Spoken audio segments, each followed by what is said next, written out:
नमस्कार, मैं प्रवीण बागी हूँ। आज मैं पहुँचा हूँ बेगूसराय में। चुनाव का माहौल है, वैसे में बेगूसराय की क्या स्थिति है, बेगूसराय का क्या हाल है, ये हम जानेंगे यहाँ के लोगों से। एक समय था जब यह धरती रामधारी सिंह दिनकर के नाम से जानी जाती थी।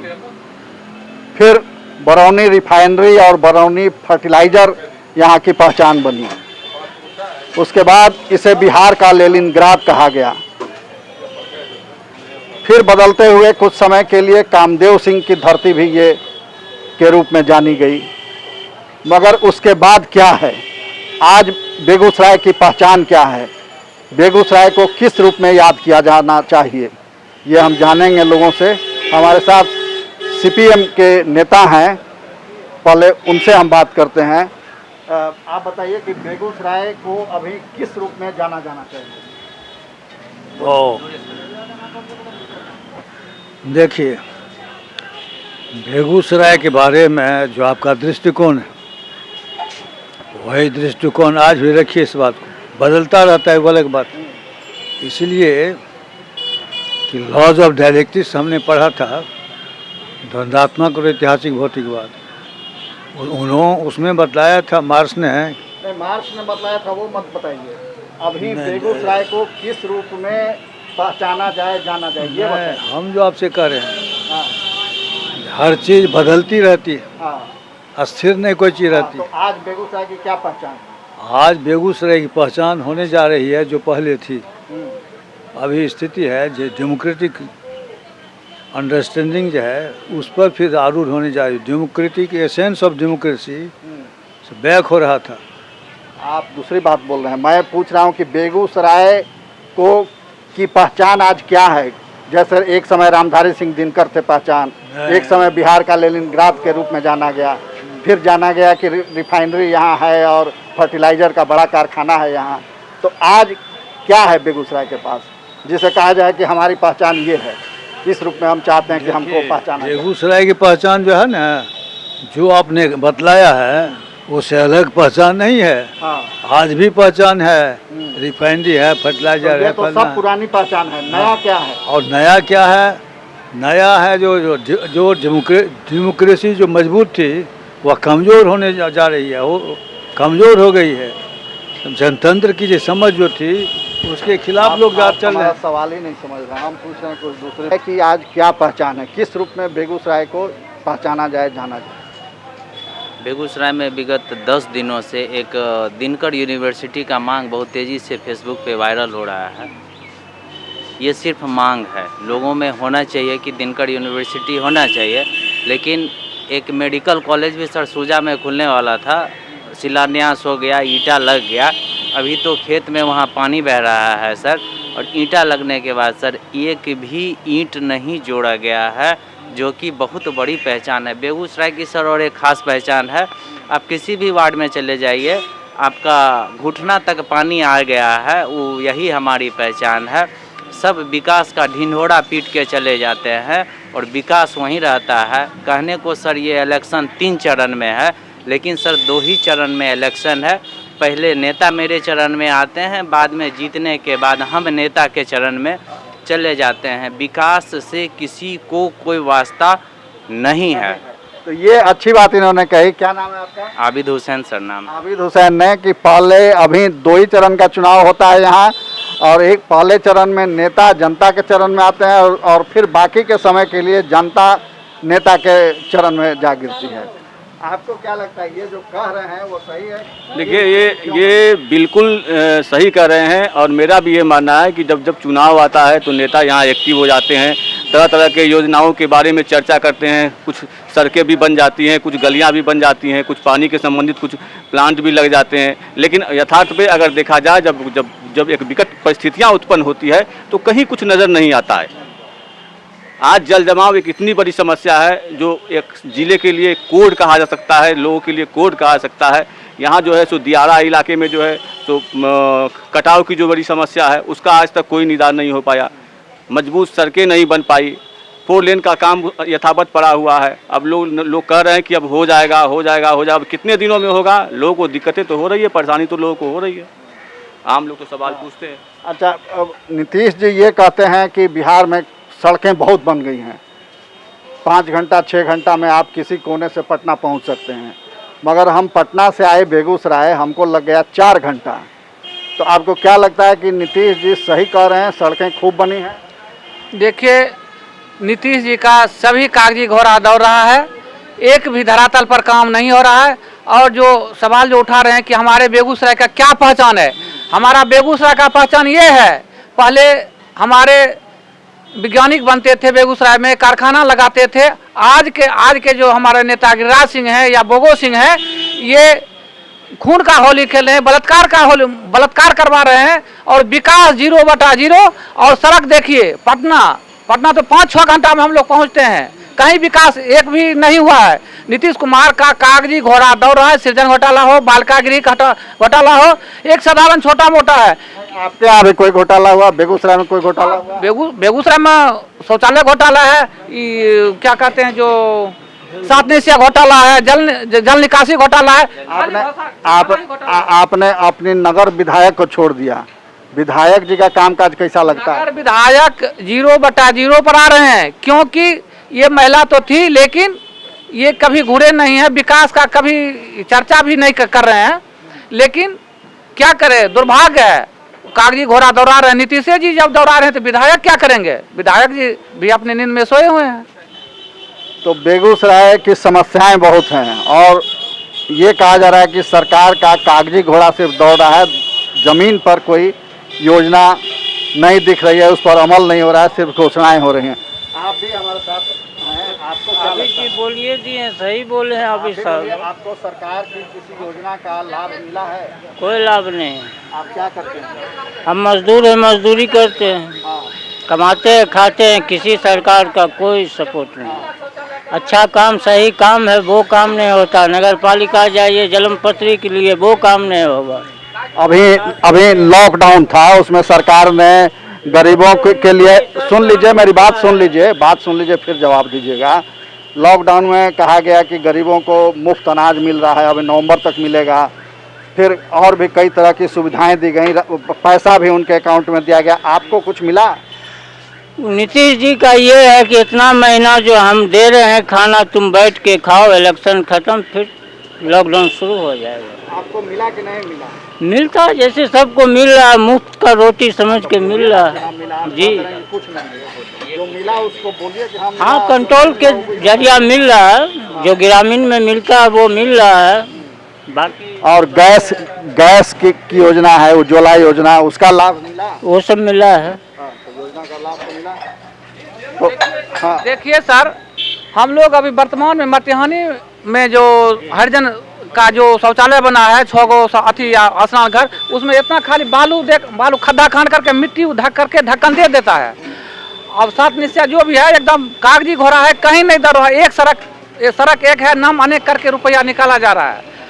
यहाँ घोटाला ही घोटाला किया जा रहा है, कहीं यहाँ कोई विकास, कागजी घोड़ा एकदम दौड़ रहा है।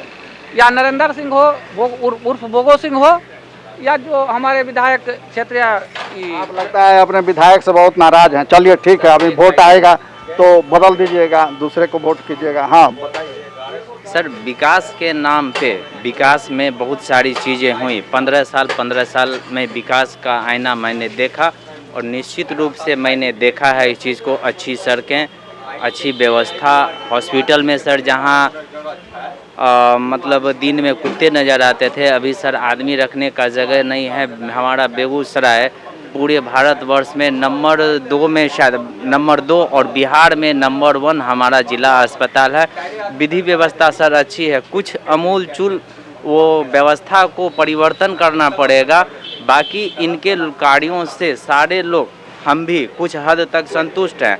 लेकिन मैं जब शहर में आता हूं तो मुझे विकास नहीं दिखता है। ये सर परम सच्चाई है और सच बोलने में सर किसी को कोई आपत्ति नहीं होनी चाहिए। अच्छी सड़कें मिली, बिजली भी मिली, उसमें सर कहीं से कोई दिक्कत नहीं है। स्वास्थ्य सुविधा भी सर अच्छी है। लेकिन सर अब जो हो रहा है वो ढिंढोरा राजनीति का पीटा जा रहा है कि वोट कैसे लिया जाए, कैसे धूल आंखों में दिया जाए। मेरे नीति यानी कुछ काम हुए और कुछ बाकी रह सर हाँ सर, काम हुए बेगूसराय की धरती पर सर। मैं भी इस मंच के माध्यम से दिनकर यूनिवर्सिटी की मांग रखता हूं और इसका ठीक है। समर्थन करना। तो ये नौजवान हैं और चाहते हैं कि यहाँ दिनकर यूनिवर्सिटी बने। हमारे साथ कुछ और लोग हैं, उनसे भी बात करते हैं। तो आप कहाँ रहते हैं, आप बताइए कहाँ रहते हैं? हम बागडोर जिला में रहते हैं। बागडोर मटिहानी प्रखंड। अच्छा, बेगूसराय जिला है ना जी। हाँ। तो जो सरकारी योजनाएं चल रही हैं जी, आम नागरिकों के लिए, उसका कोई किसी योजना का लाभ आपको मिला है? तो अभी तो लाभ नहीं मिला है हमको जी। कहीं अप्लाई किए थे आप? अप्लाई तो किए थे, मजदूरी अथी वाला भरे हुए थे। क्या करते हैं आप, करते क्या? मजदूरी करते हैं, अच्छा, जो काम मिलता है बेलदारी उदारी जो करते हैं हम जी। तो ये पिछले 5 साल में कोई विकास हुआ आपके क्षेत्र में, कुछ नया काम हुआ? जी नहीं, कुछ नया काम नहीं हुआ जी। नहीं, विकास कुछ नहीं वहाँ हुआ है। हमारे गांव 12 नंबर वार्ड पड़ता है, बाग अथी सिंहपुर पुनर्वास, वहाँ कोई योजना नया शुरुआत नहीं हुआ है। कौन है विधायक आपके? ये बोगो सिंह हुआ। तो इस बार उनको वोट करेंगे? वो तो जनता को पर बात है, तो वो हम तो नहीं न देंगे जो अथी नहीं हुआ तो। अच्छा है। तो आप भी कुछ कह रहे थे क्या? नहीं, फोन पर आप भी कुछ बोल रहे थे क्या? बोले यही बात था, हम भी तो बेगूसराय में कोई बदलाव आपको दिखता है पिछले 5 साल में, 10 साल में? कुछ नया काम हुआ हो जिसके चलते बेगूसराय की प्रतिष्ठा बढ़ी हो, नई पहचान बेगूसराय की मिली हो, ऐसा कुछ हुआ है? 5 साल के दरमियान में हमें तो कुछ वैसा बदलाव नहीं दिख रहा है। जो पहले 5 साल से पहले कुछ था, लेकिन इस बार जो है अभी कुछ भी बदलाव नहीं दिख रहा है। लेकिन उस ढंग से जो आज की सरकार जो है वैसा हमें ये कहता है लोग कि बीजेपी की सरकार में हम वैसा कुछ भी नहीं देख रहे हैं। आप क्या करते हैं? जी हम कुछ नहीं, पढ़ाई वढ़ाई करते हैं, साइड से कुछ जॉब मतलब काम जी। तो यहाँ दिनकर यूनिवर्सिटी खोलने की मांग हो रही है, आप सहमत हैं कि होना चाहिए? 100% हम लोग सहमत हैं, ये खुलना ही चाहिए। धन्यवाद। बेगूसराय के पत्रकार विजय जी हमारे साथ हैं। विजय जी, मैंने यहाँ लोगों से सवाल किया कि एक समय बिहार का लेनिनग्राद इसको कहा जाता था, फिर कम्युनिस्ट पार्टी यहाँ से गुम क्यों हो गई, लुप्त हो गई? आज कम्युनिस्ट पार्टी यहाँ मतलब अपनी पहचान खो चुकी है, इसकी क्या वजह है? देखिए, कम्युनिस्ट पार्टी की अपनी जो पहचान है वो मूलतः ही पहचान ही संघर्ष की पहचान है। और जब आप गौर करेंगे, जब 90 का दशक जो था या 70 से 90 का दशक खास करके हम लोग बात करें बेगूसराय के संदर्भ में, तो वो काफ़ी संघर्ष का वो दशक था। खास करके बेगूसराय में सीपीआई और 2 ही धारा यहाँ हुआ करती थी, एक सीपीआई एक कांग्रेस, और कांग्रेस ही उसके मुख्य विपक्षी थे और कांग्रेस से उसकी लड़ाई थी। यहाँ जो कम्युनिस्टों की लड़ाई हुई थी वो ज़मीन को लेकर थी और ज़मीन को लेकर काफ़ी संघर्ष हुए, उसमें गरीब गुरबे भी जुड़े जिनको ज़मीन चाहिए थी और कुछ लोग ऐसे थे जो ज़मीन बचाने की फिराक में थे। तो उस दौर में कामदेव सिंह जैसे लोग उभरे कांग्रेस की ओर से, जिन्होंने कांग्रेस की ओर से मोर्चा संभाला और सीपीआई की बहुत बड़ा मजबूत संगठन हुआ करता था। और क्या ज़मीन की समस्या यहाँ समाप्त हो गई है? नहीं, ज़मीन की समस्या खत्म, देखिए वो पूरे बिहार में है। तो फिर कम्युनिस्ट पार्टी यहाँ से क्यों खत्म हो गई? क्यों खत्म हो गई? देखिए, जब ये लालू यादव की जब सत्ता आई, आरक्षण का जो माहौल बना, आरक्षण पर जो मेरा अपना जो एनालिसिस है कि आरक्षण पर कम्युनिस्ट जो पार्टी थी सीपीआई, जो उसमें बिहार में बड़ी ताकतवर पार्टी थी, उसने अपना कोई स्पष्ट एजेंडा नहीं रखा, स्टैंड नहीं रखा। और उसी समय एक जातीय नेता के रूप में लालू का पिछड़े के नेता में लालू का उदय होता है और लोगों ने देखा कि नहीं, जो हमारी बात कौन कर रहा है, जो पिछड़े समुदाय थे, जो आरक्षण एक बड़ा मुद्दा बना था पूरे देश में, उस समय कम्युनिस्ट पार्टी उसी दौर से, जो मेरा मानना है कि धीरे धीरे हाशिए पे जाती रही। फिर बाद में कम्युनिस्टों ने अलायंस किया उसी लालू जी के साथ और इसमें पार्टी उनकी तोड़ी, बाद में पार्टी भी बिखरा हुआ। उधर दूसरी तरफ एक दलितों को लेकर जो माले का भाकपा माले जो तो मध्य बिहार में अपना आंदोलन कर रहे थे, वो लगातार दलितों के साथ रहा। चूँकि भूमियार एक आरोप ये भी लगता रहा बिहार बेगूसराय में खास करके लेनिनग्राद की आप चूँकि बात कर रहे थे तो एक ये भी कहा जाता था कि बेगूसराय में भूमिया डोमिनेट ही सीपीआई है। यहाँ पर पिछड़ों और जिस तरह से दलितों की भूमिका होनी चाहिए थी, भागीदारी होनी चाहिए थी, उस तरह से भागीदारी मिली नहीं। इसकी कोई खास वजह थी कि वो भूमियार जाति सीपीआई से जुड़ गई? भूमियार देखिए, आप गौर करेंगे तो बिहार में जब सीपीआई की खास करके बात करें तो उनका आधार ही सवर्णों के साथ ही रहा। उनकी लड़ाई में भी उनके लड़ाकू भी ये सवर्ण ही थे और उनकी लड़ाई भी सवर्णों से ही थी, दोनों बात है। तो उस दौर में चूंकि एक ताकत वही दो ताकत थी, बीजेपी जैसी ताकत थी नहीं। बाद में बीजेपी ने अपना पांव पसारा या, लेकिन उस दौर में हम कुल मिला के ये विश्लेषण आते हैं कि सीपीआई धीरे धीरे जो जातीय आधार की बात होने लगी, पिछड़े जातियों में जो उभार आई, राजनीतिक चेतना विकसित हुई, उनको लगा कि हमारी भागीदारी क्यों नहीं। तो इस सवाल पर वो लालू जी के साथ या जो पिछड़े छत्रप हुए उनके साथ जुड़ते चले गए। तो आप फिर कोई संभावना देख रहे हैं कि फिर से उनकी वापसी हो वामपंथ ताकतों की? देखिए, वामपंथ ताकत की वापसी अगर हम सच में कहें तो उस तरह से जो हम बात कर रहे हैं कि आप अलायंस करके वापस आ जाएंगे, इसकी संभावना नहीं के बराबर है। आप अलायंस करके सीट गेन कर सकते हैं, लेकिन वो संघर्ष, वो ताकत, वो जनाधार जो आपके पास पहले थी वो शायद नहीं मिलेगी।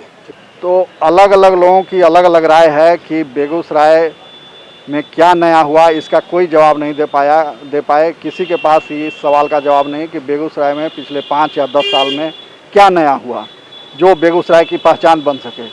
बल्कि बेगूसराय में कुछ काम जरूर हुए, मगर ज़्यादा समस्याएं उससे कई मुकाबले बढ़ गई। और नागरिक स्थिति जो है, नागरिक जो सुविधाएं होनी चाहिए बेगूसराय में, उसका घोर अभाव है। कई लोगों ने बताया कि गलियों में पानी लगा हुआ है, शौचालय की समस्या है, बिजली की भी समस्या रहती है, दिन भर ट्रैफिक जाम की स्थिति रहती है। ये तमाम समस्याएं हैं। तो चुनाव ऐसा समय है जब अपनी समस्याओं के आधार पर लोग मतदान करते हैं। हम भी चाहते हैं कि लोग अपने समस्याओं को दूर करने वाले नेता का चुनाव करें, और जिन्हें लगता है कि ये नेता हमारी समस्या का समाधान कर सकता है उसी को वोट करें। हम बहुत जल्दी आपसे मिलेंगे। विजय जी कुछ और कहना चाहते हैं? एक जो बहुत महत्वपूर्ण समस्या है बेगूसराय में, खास करके एजुकेशन के क्षेत्र में, एजुकेशन की स्थिति, अगर कॉलेज में सही मायने में जितने लड़के एडमिशन किए हुए हैं अगर आ जाएं तो उनको खड़े होने की जगह नहीं मिलेगी। बैठने की बात छोड़ दी जाए, खड़े होने की जगह नहीं मिलेगी। और यहाँ ये कॉलेजों में या मोर देन स्कूलों में शिक्षकों की भारी कमी है। ये पूरे बिहार में है। तो विजय जी कह रहे थे कि कॉलेज में जितना नामांकन है, अगर सभी छात्र एक दिन पहुंच जाएं तो उनको खड़े होने की भी जगह नहीं मिलेगी। ये हकीकत है, यानी छात्र कॉलेज नहीं जाते। दूसरी बात, विजय जी ने महत्वपूर्ण बात बताई कि लालू का उदय जो हुआ उसके साथ ही यहाँ जो लेनिनग्राद की बात कही जाती थी कि बिहार का लेनिनग्राद है बेगूसराय, वो कमज़ोर पड़ता गया। वामपंथ आंदोलन जो है बेगूसराय में या पूरे बिहार में कहिए कि कमज़ोर पड़ा। हम फिर जल्दी ही आपसे मिलेंगे, तब तक के लिए धन्यवाद।